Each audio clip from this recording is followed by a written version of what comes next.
Paano kung hindi ka na makapag-login sa Facebook o kaya feeling mo may gumagamit ng account mo? Huwag kang mag-alala, sa video na ito ituturo ko sa inyo step by step kung paano magpalit ng Facebook password gamit lang ang ating cellphone.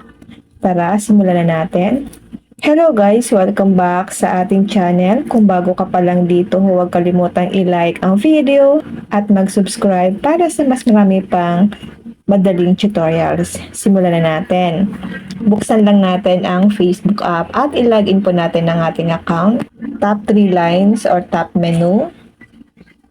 Tap settings and privacy. Tap settings. May nag-comment po kasi nito guys sa ating comment section. Ito po ang comment niya. Tap natin ang see more in account center. Tap password and security.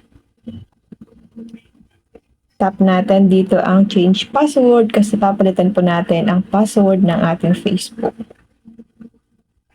Piliin po natin yung ating account na ginagamit. At dito guys, ilagay mo lang dito ang current password, yung dati mong password at yung new password, yung bago mong password ngayon. At type nyo password, re-type mo lang po yung password mo para makumpirma.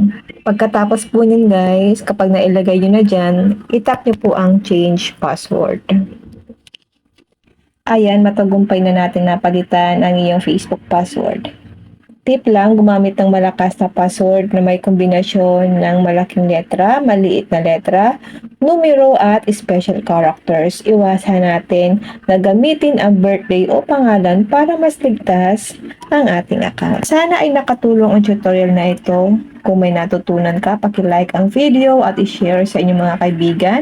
Huwag kalimutang mag-subscribe at pindutin ang notification bell para updated ka sa ating mga susunod na tutorials. Maraming salamat sa panonood at see you next video.